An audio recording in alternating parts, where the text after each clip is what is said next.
What a fantastic game this is. Domaraju Gukesh against Rameshbabu Praggnanandhaa. 16-year-old Indian against a 17-year-old Indian. And this was just superb. These two, I remember, had an epic battle in the last round of the Reykjavik Open last year, where Gukesh was winning almost all the way through, but got tripped right at the end by a tricky Pragg. Just settle down. This is a great game. So Gukesh plays the English. Pragg meets it in kind, and it's a 4 knights. And now the position breaks open with d4, and it's going to transpose into lots of interesting things. e6 could go into a kind of hedgehog. Gukesh plays a3. I remember Jonathan Spielman played this a few times in the late 1980s. I think he kind of revived this move. Very modest little move, but basically it prevents bishop b4. And then on the next turn, white might want to play e4 and establish this Marozzi bind without allowing the bishop to b4. Bishop e7 and e4. There we go. So white has got this binding. Black castles. Now white has to be a little bit careful because, you know, that's quite a slow move. And it could be that black can break straight away with d5. That's why Gukesh played knight f3, just to stall this d5 move. Queen a5. I should say that Pragg was playing these moves at a pretty lightning speed. There's a pin on the knight on c3, so knight takes e4 threatened. And if white is careless, let's say bishop d3, then d5. Notice black has already castled, white hasn't. And d5 just kind of explodes the position while white's king is still in the middle. Therefore, bishop d2 threatens a discovered attack, so the queen has to move again. So white buys himself a little bit of time here. Now previously, bishop e2 has been the subject of some debate. And even there, it's possible to play d5, breaking open the position. I mean, that's had some very strong players. Carlsen has played this, for example, with white. But Gukesh now played a very rare move that in fact Giri has played before. Rook g1. Wow. So this already turns the game into something a little bit strange and very daring, because white wants to advance the g-pawn to upset black's queen, and perhaps it'll involve opening a file here against the king. But that means that white's king is going to have to either stay in the centre or castle queenside. And it takes a bit of time to get there. Right. What did Pragg do? Well, after not too much thought, he launched the d-pawn and just blew up the centre. Previously, we had this game Giri against Nepo that went a6 and h3, g4. This queen sort of ran around. I mean, that was pretty complicated in itself. But anyway, Pragg's move d5 is immediate and puts all the pressure on white. If white exchanges off in the middle, then you can see, I mean, that rook on g1 just makes no sense whatsoever.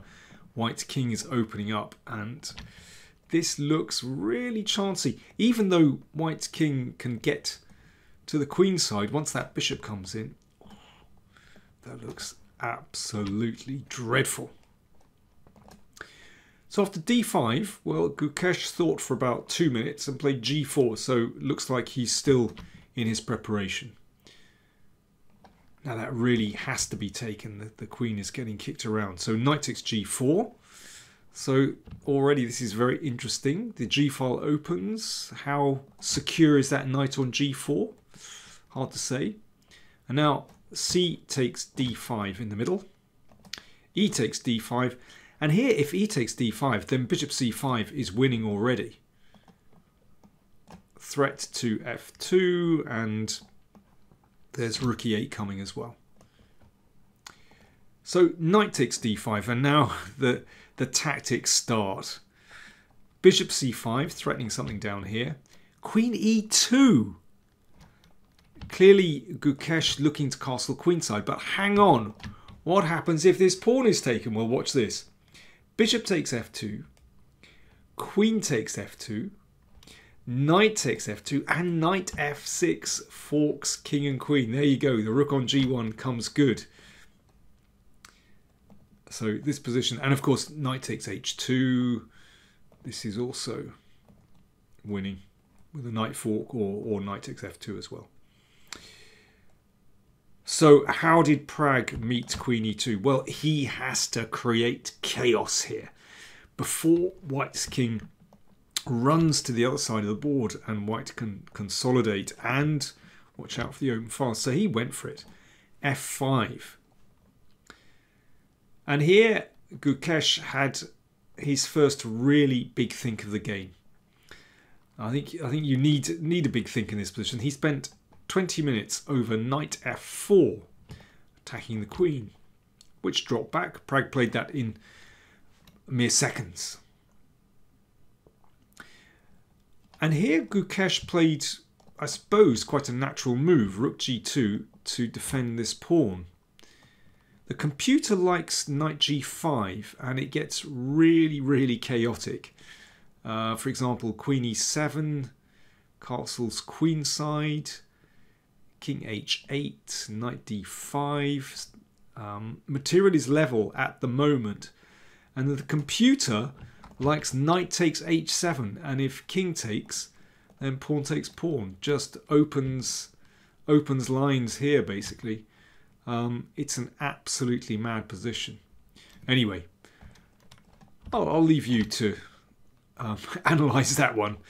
But rook g2 played. Let's see what happened in the game. And here is already a critical moment in the game. And Pragg got it wrong. Okay, I'll leave you to have a think. Black to play. What would you do in this position? Black to play.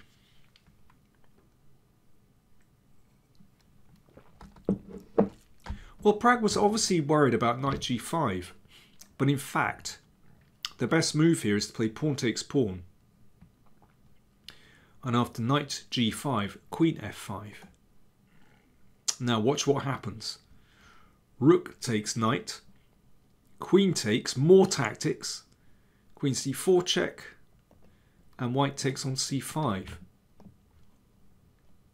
Guarding that knight. So what's the score? The score is 2 minor pieces for white against a rook. And that rook is attacked. So what's going on here? In fact, after rook f5, knight d5, bishop d7, with the idea of bringing this rook into the game somewhere. In fact, this is better for black. Why is it better for black? Because that king cannot easily escape from the centre. This is the problem. But how you judge those moves, how you judge the arising positions is, I mean, it's just mind-blowing. It really is. Pragg thought for 42 minutes here and played queen e7. Now, if castles, then watch out. Black will take here. So e5 is an excellent move. And the pawn on f5 just kind of blocks the bishop and the rook. So it's a very nice passing move, this e5. Knight takes. And now castles queenside, which looks pretty drafty on the queenside, but it's better than staying in the middle. And here black is a pawn up. Nevertheless, this is a really difficult position for black. It doesn't look like it. But I just want to show you one variation. So here I should say that Pragg played bishop d6, but watch this. Knight takes knight, queen takes knight. And now black has a remarkable move, b5, threatening bishop b7. And that is very awkward.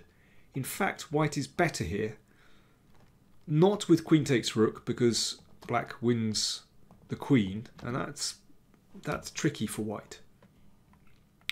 But after b5, first queen d5 check. And now rook e1. This is absolutely brilliant. So queen c7, queen takes rook. White invites a discovered check. But the important thing is, well, there's another important thing is that after bishop b7, in fact, white has this move, knight e6. That's one of the reasons why this knight was pushed to the side with rook e1. How you spot this in a game, I do not know. I mean, b5 in itself is a crazy move. And here, white is just winning. So, for example, after here, you give the queen and knight c5. And in this position, white has, let me see, 2 bishops and a rook against the queen, and the king is secure enough. Once the bishop comes here, the king comes here. I mean, there's some more crazy stuff in that position. Just let me show you this. If, for example, bishop takes f2, check, then king d1, and after bishop takes rook, which looks so scary, in fact, knight e6 is a winning move. Absolutely mad. Of course, these are computer variations. I mean, I wouldn't expect anyone to find these kind of moves. I mean, black, first of all, has to find knight takes and then b5. And it turns out, just to summarise, that in fact white is still winning, but only after the check and rook e1. But they are very beautiful variations. In any case, Pragg, I'm pleased to say, played something much more human as black and played bishop d6. So he's supporting the knight, excuse me, and was probably concerned about a check somewhere on this diagonal.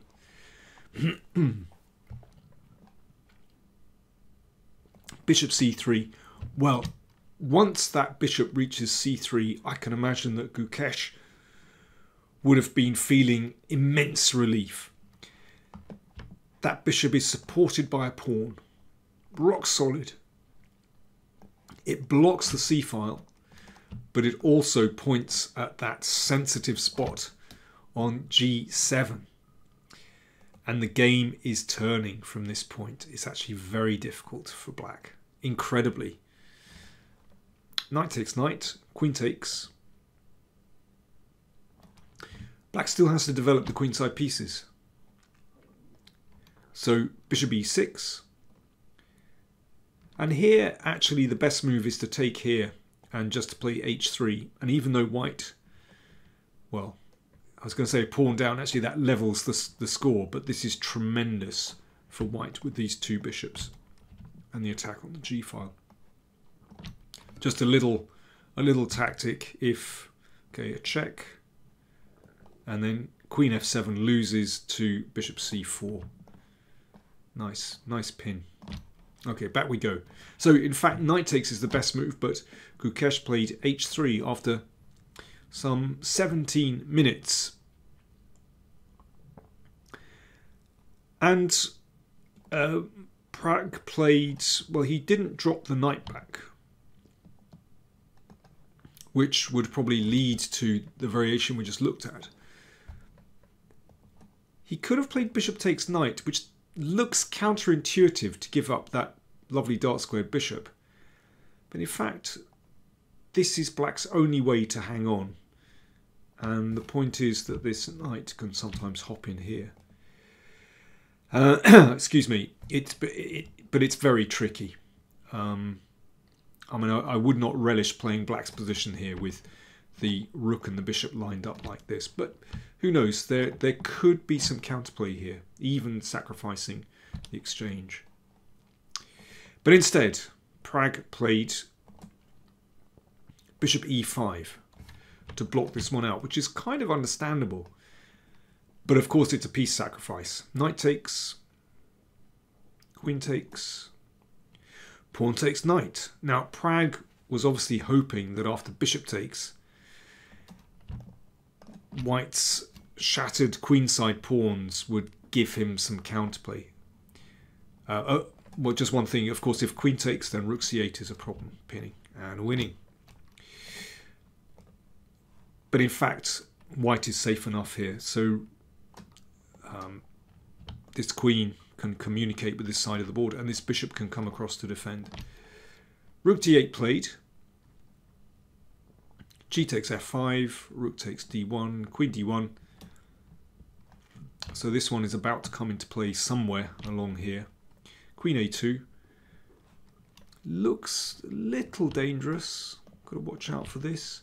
But in fact, bishop d3 is very solid, because after the check, then the king comes to d2, and then the queen comes here, and white is a clear piece up. The game went rook e8, rook g4, so that now threatens bishop c4 check, supported by the rook. Queen takes a3, the king does come to d2, check, and queen c2. So this is just a solid fortress that black cannot get through, and white is a piece up. So it's relatively easy to finish this one off. Queen b6, queen a2, check, which goes in the corner. Rook d4, blocking out the queen. It's nice that everything is protected here. Just makes life so much easier for white. Check, king c2, queen h2, and now Gukesh had calculated that this is incredibly strong. He doesn't need that pawn. The king is quite safe on b3. Rook g8, bishop c4 hits the rook, rook b8, queen e7, threatening a back rank checkmate. h5, ooh, that's loose, mother goose. Queen g5, threatening this. Queen f3, rook h4, threatening a check, and queen d1, king b2. No more sensible checks, and then rook h5 happens. So here, Praggnanandhaa resigned. What a game by Gukesh. Well, by both players, but I find it extraordinary how Gukesh kept his cool in this position after f5 and came up with a pretty sensible continuation. I mean, Pragg had his chances, but really, to dig your way out of this position with white is absolutely extraordinary. E5 is a great move. And to appreciate that you can castle in this position and get away with it is incredible. Fantastic game by both players, but, well, of course, to Gukesh, who won this one. So what is happening in the tournament? Well, there were a few draws, but the player that's made ground at the top is Magnus Carlsen, because he defeated Parham Maghsoodloo. So if we look at the scores at the top, Abdusattorov 7, Giri 6.5, Carlsen and So on 6. So Magnus, with, let me see, 3 rounds to go, is creeping up. Can he still do it? Let's see. Can Abdusattorov hang on? Will Giri mount a challenge for first place? It's going to be absolutely fascinating. Tomorrow, Thursday, is a free day. And then they kick off with the final 3 rounds. Thanks for watching.